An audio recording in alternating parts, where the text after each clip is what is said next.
Hey there, Russ here. Welcome back to the shop. Okay, I'm gonna tell you what finally have decided what I'm gonna do with this big monster. I like the idea that it's mobile, but quite frankly, I think maybe I know enough about it that I think I'm gonna put it into a stationary spot. I have the perfect spot in the house. When you first go into the house from here, walk across the walkway in that house, that first room there is where the main house panel is for the electric coming into the house. It's a 200 amp service, and where I want to put this thing will be toward the back wall of that room. It'll be in the corner, and from that corner, if you come out to one direction, you go right straight out the backyard through a sliding glass door, about 2.5 foot from the corner. The corner going the other way on the wall, which is the far wall of that, and that's the wall where the panel is. That wall has the 2.5, about 3 foot off the corner is the doorway into the bathroom. And then from there, it's the wall the rest of the way over to where the box, the fuse panel is. So anyway, it's within 15 to 20 feet away from the panel. I can drop the wire straight down into the crawl space, go over, and come up right over in that corner for the electrical connections to the main panel from my HBS. So it'll all sit right there. It'll all be, I may buy a shelf is probably what I'll end up doing. And I'm going to have eventually 4 batteries sitting there. Right now I have 3 on the system. But I do have a 4th battery, but I'm using it temporarily for my 3,000 watt inverter series. But I have decided that is going to be put with that. So I'll have 20 kilowatts with 6,000 watts, 20 kilowatts hours of storage, and a 6,000 kilowatt 240 inverter to run the house. It runs the house, no problem, and it can sit there all ready to go, so that if the power goes out, I'll be able to walk into the room, flip the breaker. I'll use an interlock to be able to bring that system up, and then I'll flip the interlock and turn the power on to the inverter, and then I'm instantly turned over. So just like I did when I came out here, only I had to plug it in and turn it on. In the house, I'll only have to turn it on and flip the breaker there. It'll be much easier to do it from in the house. And I can monitor it from in the house with the Bluetooth. From out here, it's just a little too far away from my Bluetooth to read that when I'm in the house, unfortunately. But that's okay. And I think that'll be a great setup and easy to switch it over to emergency power. And 20 kilowatts will give me at least a 24 hour, I suspect, use. So in most cases, that's all I will need to do. So that's going to go by that whole cart's going to go by the wayside, but I still have a use for that cart because I want to make some solar panel, a mobile solar panel setup that it'll all stack on this wagon, the solar panels, the brackets, and everything, and I can take them out, roll it out front or roll it out back, and take them out and set the whole thing up so I can set up a solar array if I need it. Like if I'm going to be off long term, then rather than using only the generator, I may decide to do a solar panel array and just set them up on the ground out in the backyard or something. And I'll be able to have everything stored on the cart, and that will easily roll out to be able to be put to use. And then I'll just run the cord on the ground to go into whatever I'm going to be charging with solar, if it gets to that point. The solar array is going to be a long way down the road. I don't think that I really... Annie, she wants in. Hold on a second. What? All right, come on. Yeah, she's a little too chubby to go through that doggy door anymore in her old age. So anyway, so I think maybe a nice solar array fitting on that would be okay. So that'll have eventually a 20 kilowatt hour battery storage with a 6,000 kilowatt 240 inverter. and that'll be my emergency power supply to get me through the first 24 hours. That's close enough that I can run my generator wire, then plug it in from where it's sitting right now in the shed, and I can run a cord in directly to plug it directly into here to charge it. If I'm running it off of this and I want to charge while it's still being run so I can keep it perpetually going, the generator will plug directly into it. So that is my plan. Anyway, I have a couple other thoughts about it. Eventually, I may go ahead and put some solar panels on the roof of the house, and then I can switch back and forth between off-grid and on-grid whenever I have a full bank, just to save money on my, to give payback on all my equipment, eventually maybe. But we'll see. But right now, more than anything, I will have solved my problem of being forced off-grid. It'll be a good start. It'll take up a very tiny spot in the house, in the corner of the room. I'll probably just put a room divider, build a quick room divider, and set it up there in front of it so that it'll kind of keep it out of sight. But it'll be on an ice cabinet. The sub panel and this inverter will both be mounted on the wall right there, so it won't be a bad setup, but by having the divider there, that'll keep it from being an eyesore. So that's my plan. I finally decided how I'm going to set this up, because I know when I started, I thought about putting all of this in the shop here, but I think I decided that corner of the room is a perfect spot for it, so that it really won't take up any room. The only thing we have in that corner now is a shelf that we put things on, decorative things, and sometimes put things on that we use outside, and it's a quick place to set it when you're not going to use it outside, but you'll want to leave it outside. So anyway, the corner will still be useful, but it's going to become my little electric closet area for my backup system. So anyway, I do also want to take, like I said before, that I'm going to do over the next couple of months. I'll show it to you when I get it done, and you'll see how it's going to be so simple to use and so simple to have stored there and be pretty much maintenance free. I'll show you the whole setup once I get it all set up and looking good and get it off this cart. So, and then I can have this space back for my other endeavor. Because I do want to make a 3,000 watt. Like I said, I have another 5,000 kilowatt 48 volt battery, just like these. It's an EG4, and eventually it will go here, but for now I'm going to use it because I have that 3,000 watt inverter. It's 120 volt, and I wanted to make a small 120 volt portable power unit. So, and I'm going to build a cart for that. Rather than using a two-wheel dolly, I think I'm going to just build a small four-wheel caster cart that I can pick up if I have to and lean back on just two of them and then roll it around like a dolly. But it pretty much will be a bigger footprint, but it'll be short. So, anyway, so it's going to be a small cabinet is what it'll basically will be when I get done. And you won't be able to tell that it's even that unit unless you open it up, is what I kind of envision. But we'll see. But that'll give me a chance to play with a smaller power unit and see what kind of uses I can find for it, just for fun. So that one I'm going to make. This one will sit stationary then in the house. It won't move.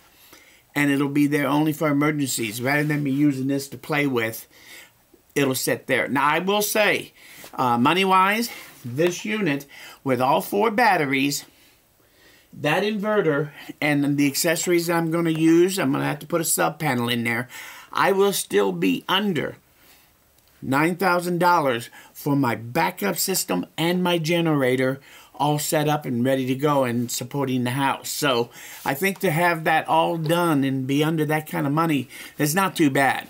So anyway, I do understand not everybody can build their own unit, and there's a lot to be said about that. But I have also been watching, I can't believe how cheap home backup systems are getting. 240 volt systems are getting for, and how many different ones are coming out. Blue Reddy's got the newest one out now. That thing is nice. Also, Signature Solar, where I bought these units, they have an EP Cube system.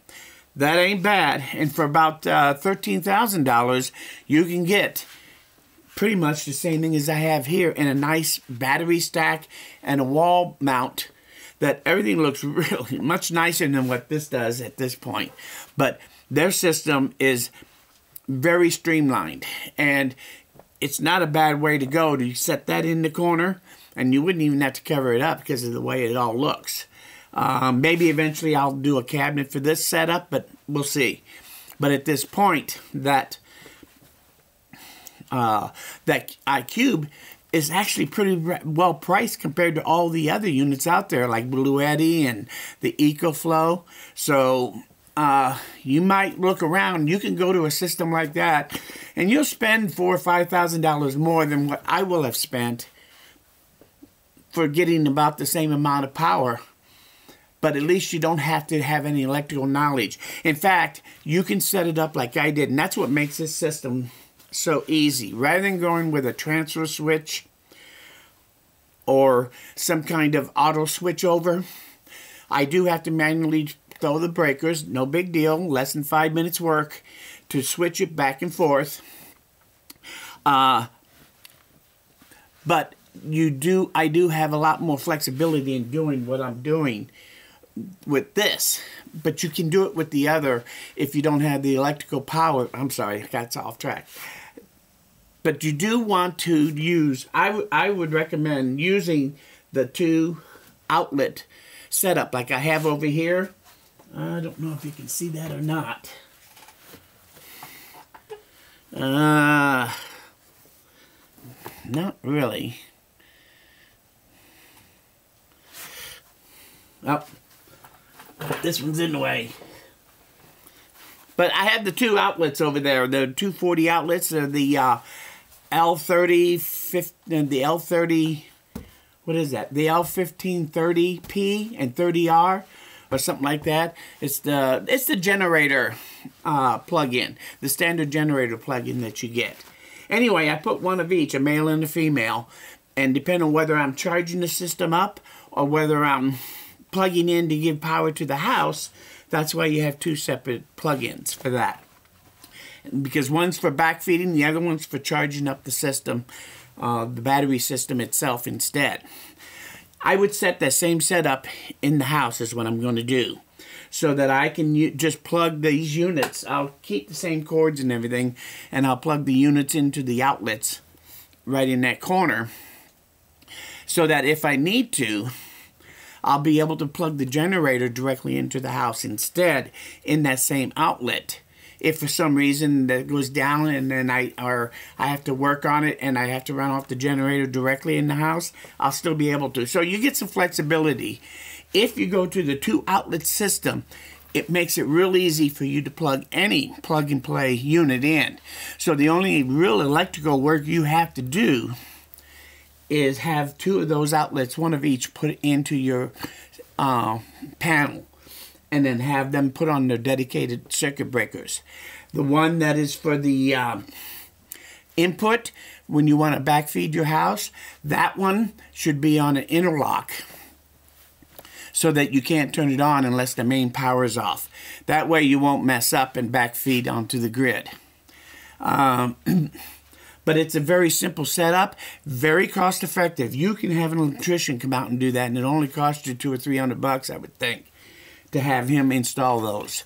Plus, you're going to spend about $100 in accessories and breakers and the boxes themselves and that sort of thing. But it's a very simple setup, and then all you do is you put plug-in wire, you put plug-ins on your unit so that you have a cord that you just plug in when you want to use it. Then you throw the circuit breaker. It makes it really easy to operate, even for somebody who doesn't know how to run electricity. It's just a matter of turning on one light in the room and turning another light off. You're basically doing the same thing using the system versus the power from the grid. So you're just flipping the breakers. So it's a pretty simple operation to do, to set up a system. Even if you want to set something up that you don't have any electrical capability, because once you set up most of those plug-and-play units, you're ready to go. And you don't really have to do any electrical work other than stack them up, plug the cable between the batteries, and plug it into the main unit, and you're done. And it's all self-explanatory. Once you plug everything in, you just leave it alone. The only thing you have to plug and unplug is maybe the plug-in that goes to the breaker box. And if you don't want to incorporate a generator into this system, you could just run it directly to the breaker rather than using a cord.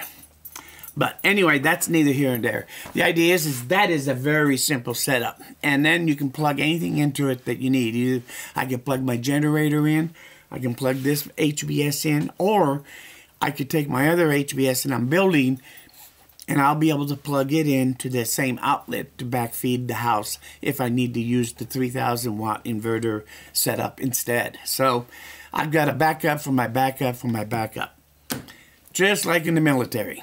So anyway, I hope that kind of explains how I'm going to be doing this. It'll be nice and simple and out of the way, and I'll have a 3,000 watt inverter power bank that I'll be able to play with. Now, like I said before, there is no solar in my scheme of things at this point. Eventually, maybe.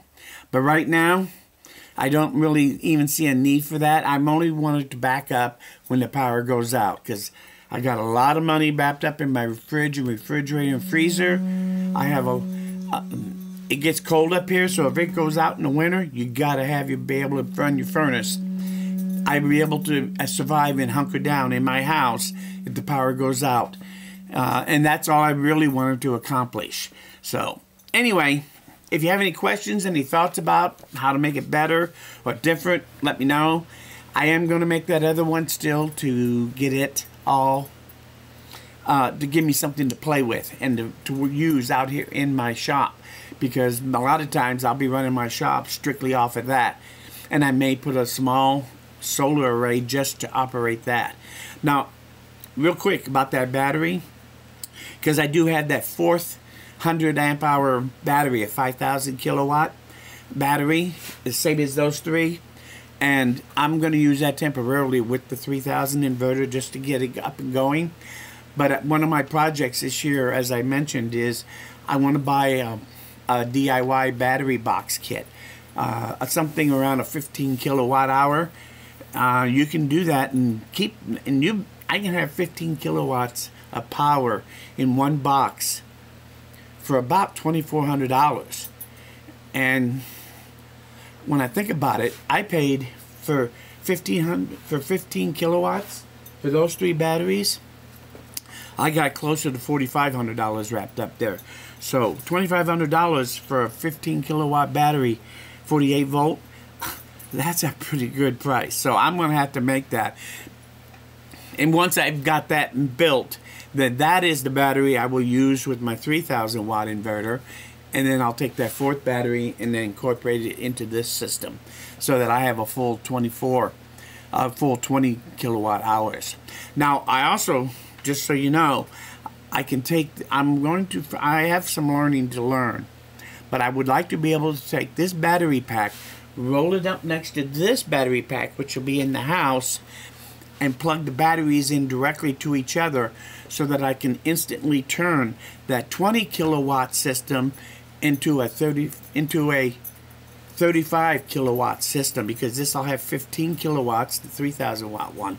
So if I unplug it, the battery from there, and just plug it into the other with a short battery, I can have that battery pack sitting there next to the other one, and I'll have 35 kilowatts of electric power. Will I need to do that? Probably not. But if I go long term without power, I may want to incorporate everything into one unit of my battery power. So this will allow me to do it. So I'm going to try to figure out how to hook up a battery system to plug the two into each other and balance them. Then plug them in directly so that they run as one big battery, and be able to charge and discharge the system and charge all 36 kilowatts at one time. So anyway, these are just some of my thoughts, and eventually I think I would like to be able to do that, and that should give me enough battery power to get me by in almost any kind of emergency if the power goes out, and get me go. And I should be able to stay going for a very long period of time if I have to, between the generator and that much storage. So anyway, that's my whole thoughts on that. I will let you go. I want to thank you for coming by. I'll let you know when I get that done. One thing before I do go, though, I just wanted to mention that pretty quickly here, in the next couple of days, maybe a week at the most, I should be putting out a video, my first video, of a subject that I think is near and dear to you-know-who's heart and to mine, and that is senior citizens and self-protection. I think we're prime targets for criminals out there, especially you-know-who. She's a classic. When you look at her walking around in a parking lot, she's a classic example of a little old lady walking around in a parking lot by herself. Prime target, in my opinion. So we're thinking about how to best to help protect her. She can protect herself. Mostly we're talking about non-firearm methods. A firearm is something that's controversial. I do have my opinions about it, and you'll hear about them too, but that isn't really what this is about. This is about us being prepared for that unexpected attack, whether it comes to us in home or if we're out and about, either one of us. So, and there's a lot of factors involved in our thinking of this, because my problem is that whatever I do here in Wisconsin, I have a lot of leeway legally to do a lot of things that I can't do when I'm in Illinois, across the border, 10 miles away. So if I go into Illinois, it's like going into another country with a whole new set of rules. And I have to be careful that, like if I did want to carry a firearm or a non-lethal weapon, like an electric device or things like that, you still have to have a concealed carry permit in Wisconsin, but in Illinois, you can't even carry them. So I want to talk about that, all that, explain and get ideas of what you might think about, how you might protect, how you're protecting yourself. I have some very good ideas about how we're going to be ready throughout the whole house for any kind of possible attack that may come unexpectedly, and that we can have some kind of way to help give us the edge to protecting ourselves. So anyway, I think senior citizen protection is an important subject, and I'm going to start talking about it because it is near and dear to our hearts at this point, because it's who we are. Anyway, so stay tuned for that. Get your thoughts together about what you think about all that, because I would really love this to be a group discussion with other people and get some more ideas, because I can't think of everything. And I'll share my ideas and thoughts and things that I have done, things I am going to do, and how effective I think that they can be, and some of the best solutions for you-know-who to help protect herself comfortably and not be scared to death. So anyway, we'll get into that on the next one, and I'll see so if you have any questions, any thoughts, just want to talk about something, leave me a comment. I do read them all, and I enjoy it. If you learned something here, or you like this video, hit that like button. Lets me know I'm doing something right. Most importantly, though, please come back again, because I'm nowhere near done. Thanks. And we'll see you guys again very soon.